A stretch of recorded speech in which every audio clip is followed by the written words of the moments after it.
नमस्कार, कसे आहात सगळे? मस्त मजेत ना? तर चला, आज आपण एक प्रिव्हियस इयर क्वेश्चन पेपर सोडवूयात. त्यामधल्या बालविकास आणि मानसशास्त्र यावरचे आपण प्रश्न सोडवणार आहोत. मानसशास्त्र व अध्यापनशास्त्र. बघा प्रश्न काय आहेत.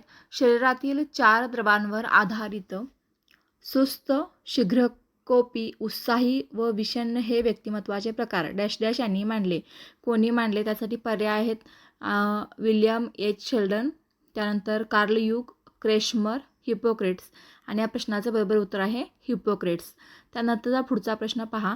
अध्ययन विषयाचे विश्लेषण करून त्यातील तत्त्व समजावून घेणे. विविध विषयांचे अध्ययन करताना त्यातील घटक, सूत्रे, नियम याचा अभ्यास करून प्रत्यक्ष उपयोग करून त्यातील सार किंवा सूत्र काढणे ही अध्ययन संक्रमाची डॅश डॅश आहे. कोणती उपपत्ती आहे? त्यासाठी पर्याय बघा. सामान्यीकरण उपपत्ती, शक्तिवादी उपपत्ती, समान घटक उपपत्ती आणि बॅगलेची उपपत्ती. कोणती उपपत्ती आहे? सामान्यीकरण उपपत्ती.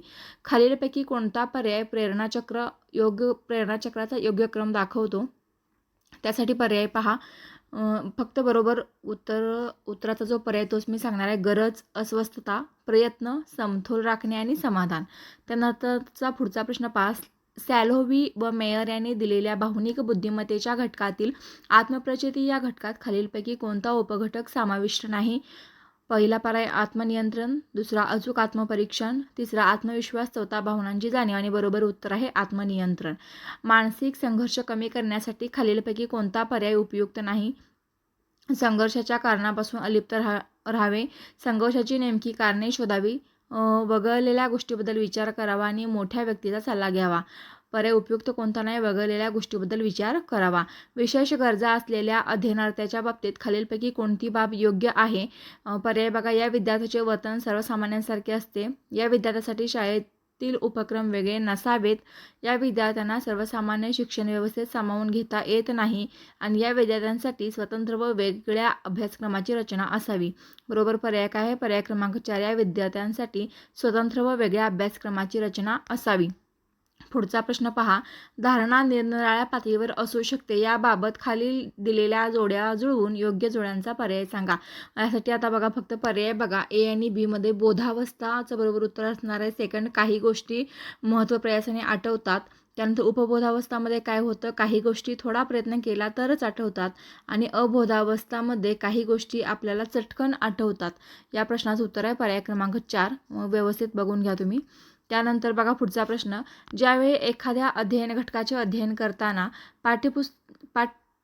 पाठ्यवस्तूतील परस्पर संबंध, कार्यकारण संबंध इत्यादी बाबी लक्षात घेऊन अध्ययन केले व कालांतराने त्याचे स्मरण करण्याचा प्रसंग आला तर अशा स्मृतीला डॅश डॅश स्मृती असे म्हणतात. यांत्रिक, तात्कालिक, दूर, तार्किक. बरोबर उत्तर आहे तार्किक. त्यानंतरचा पुढचा प्रश्न.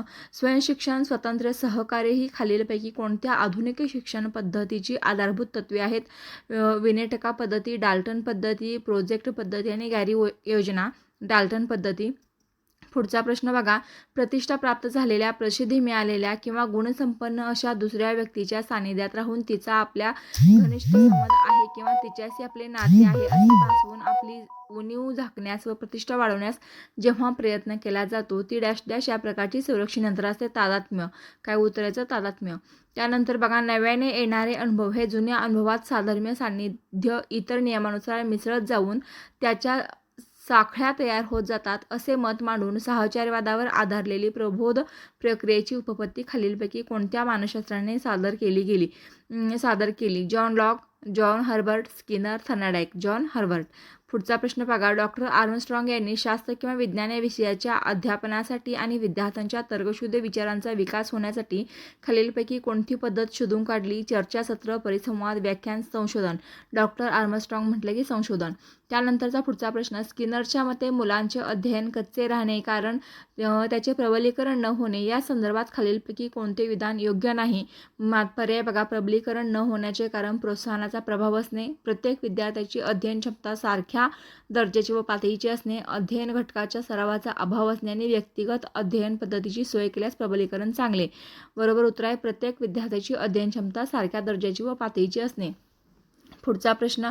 खाली 3 उपागम आणि त्यांच्याशी संबंधित आशयातील फरक दिलेला आहे. त्यांच्या योग्य जोड्यांचा पर्याय कोणता? आता पेडागॉगी काय असणार आहे? आशय विद्यार्थी ठरवतात. अँड्रॉगॉगीमध्ये काय होतं? असे शिक्षक ठरवतात. आणि मिटोगॉगीमध्ये काय होतं तर यात शिक्षक व विद्यार्थी असे ठरवतात. हे व्यवस्थित लक्षात ठेवायचं आहे. पेडागॉगी, अँड्रोगॉगी आणि मिटोगॉगी. पेडागॉगीमध्ये काय होतं, असे विद्यार्थी ठरवतात. अँड्रोगॉगीमध्ये शिक्षक ठरवतात. मिटोगॉगीमध्ये विद्यार्थी आणि शिक्षक दोघे मिळून ठरवतात. पुढचा प्रश्न पहा. खाली दिलेल्या विधानामध्ये वाढी संदर्भात कोणते विधान योग्य आहे? वाढ ही अनिश्चित स्वरूपाची असते. वाढ ही अनुवंशिक असते.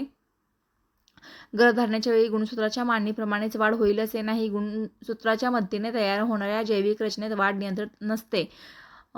या प्रश्नाचं बरोबर उत्तर आहे पर्याय क्रमांक 2. वाढ ही अनुवंशिक असते. पुढचा प्रश्न पहा. खाली दिलेल्या शैशवावस्थेतील कारक कौशल्य विकासाच्या वैशिष्ट्यांपैकी कोणते विधान अयोग्य आहे? नवजात शिशुला भावविश्व नसते. दुसरा पर्याय, मुलाच्या वर्तनावर त्याच्या माता पिता यांच्या वर्तन प्रकाराचा प्रभाव असतो. तिसरा प्रश्न, मुलांच्या हालचालीची वाढ पायापासून डोक्याकडे होत जाते. आणि चौथा पर्याय आहे, मुलांची स्मरणशक्ती तीव्र असते. प्रश्न बघा, शैशवावस्थेतील कारक कौशल्य विकासाच्या वैशिष्ट्यांपैकी कोणते विधान अयोग्य आहे? अयोग्य कोणतं आहे म्हणजे चुकीचं, मुलांची स्मरणशक्ती तीव्र असते. त्यानंतरचा पुढचा प्रश्न, खाली दिलेल्या विधानामध्ये संवेदनाविषयाची कोणते विधान योग्य नाही आहे आणि नाही. प्रश्न हा व्यवस्थित आहे विचारले की नाही. आता बाह्य उद्दीपकासंबंधी प्राथमिक स्वरूपाची मानसिक प्रक्रिया म्हणजे संवेदन. दुसरा पर्याय, बाह्य उद्दीपकाविषयी केवळ जाणीव म्हणजे संवेदन. बाह्य उद्दीपकाविषयीचे ज्ञान होणे म्हणजे संवेदन. की बाह्य उद्दीपकांशिवाय संवेदना होणे शक्य नाही. बाह्य उद्दीपकाशिवाय संवेदना होणे शक्य नाही हे काय आहे? या प्रश्नाचं योग्य विधान नाही आहे. पुढचा प्रश्न बघा, आपणास जो अवबोध होतो तो आकृती व पार्श्वभूमी या स्वरूपात होत असतो. या समष्टिवादांच्या म्हणण्याला खालीलपैकी कोणते विधान पुष्टी देत नाही? या फक्त बरोबर जो पर्याय तुम्ही वाचणार आहे, कोणत्याही वस्तूबद्दल मत व्यक्त करताना केवळ त्या वस्तूची पार्श्वभूमी लक्षात घेणे गरजेचे नसते. हे या प्रश्नाचं बरोबर उत्तर आहे. प्रत्यक्ष वस्तू समोर नसताना त्या वस्तूचे चित्र आपल्या मनच्छूपुढे उभे राहते, ती प्रतिमा होय. प्रतिमाविषयी खाली दिलेल्या विधानामध्ये कोणते विधान योग्य नाही? आता ज्ञानेंद्रियाद्वारा ग्रहण होणाऱ्या संवेदनशी प्रतिमा निगडीत असतात, हे विधान योग्य नाही. जर मी सगळे पर्याय वाचत राहिले तर वेळ जास्त जाईल, त्यामुळे फक्त प्रश्नाचं बरोबर उत्तर जे आहे तोच पर्याय मी इथून पुढं वाचेन. पत्त्यांचे बंगले बांधणे, हवेत मनोरे उभारणे, परीकथा, भूताखेतांच्या कथा ही सर्व उदाहरणे खालीलपैकी कल्पनेच्या कोणत्या प्रकारात येतात? अनिर्बंध कल्पना या कल्पनेच्या प्रकारात येतात. पूर्वानुभवाच्या विविध अंगाची मनातल्या मनात जुळवाजुळव करणे म्हणजे विचार करणे होय, असे मत खालीलपैकी कोणत्या मानसशास्त्राने मांडले आहे? तर स्टाऊट या मानसशास्त्रज्ञाने मांडलेले आहे. खाली दिलेल्या विचार प्रक्रियाबद्दल विधानामध्ये कोणते विधान विचार प्रक्रियेचे शैक्षणिक महत्त्व स्पष्ट करीत नाही? आता काकतालीय न्यायाने घटना व त्यांचे कारण्यात संबंध जोडू नये हे याच्याशी स्पष्ट करत नाही, पण बाकीचे जे मुद्दे आहेत तेही महत्त्वाचे आहेत, त्यामुळे एकदा वाचून घ्या. संबोध निर्माण करीत असताना ज्ञाताकडून अज्ञाताकडे, मूर्ताकडून अमूर्ताकडे या शैक्षणिक सूत्राचा वापर करणे अनावश्यक आहे. आणि विज्ञानातील निरीक्षण, भूमितीतील प्रमेय, इतिहासातील घटना, विविध देशांची भौगोलिक परिस्थिती अभ्यासताना विद्यार्थ्यांना चिकित्सक विचार करून निष्कर्ष काढू द्यावेत.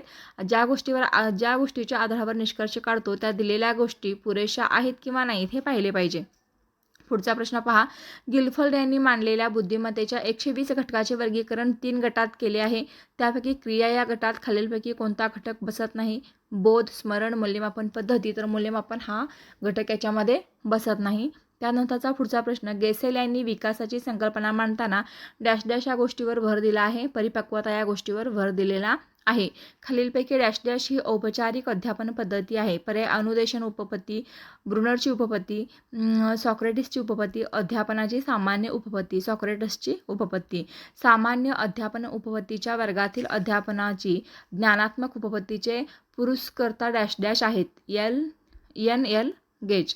खालीलपैकी व्यक्तिमत्वावर परिणाम करणाऱ्या घटकांपैकी डॅश डॅश हा मनोसामाजिक घटक आहे? तर संस्कृती हा मनोसामाजिक घटक आहे. मानवी विकासाच्या कोणत्याही अंगाचा विचार केला तरी शिक्षकाला अनुवंश व परिसर या दोन्ही घटकांचा विचार करावा लागतो. यासाठी खालीलपैकी कोणती विधाने समर्थन करतात? यासाठी 4 विधाने समर्थन करतात. शाळेत येणाऱ्या भिन्न वंशाच्या विद्यार्थ्याच्या सुप्त शक्तीचा विकास व्हावा म्हणून योग्य वातावरण देण्यासाठी, प्रत्येक उपजवृत्ती व कला लक्षात घेऊन तशा प्रकारच्या अभ्यास विषयांची सोय करण्यासाठी, गरीब किंवा मागासलेल्या मुलांना योग्य वातावरण देऊन त्यांची प्रगती होण्यासाठी आणि शिक्षकांना अध्यापन करताना विद्यार्थ्यांच्या बौद्धिक मर्यादा समजून घेऊन योग्य अध्यापन पद्धतीची निवड करण्यासाठी. ज्या प्रक्रियेत प्रयोजाला वर्तन करण्यास पूर्ण स्वातंत्र्य नसते, तसेच पूर्ण बंधनही नसते, तर मर्यादित स्वातंत्र्य असते व प्रयोजाला वर्तन विषयक 3-4 पर्याय दिलेले असतात. त्यास काय म्हणतात? तर कारक अभिसंधान असे म्हणतात.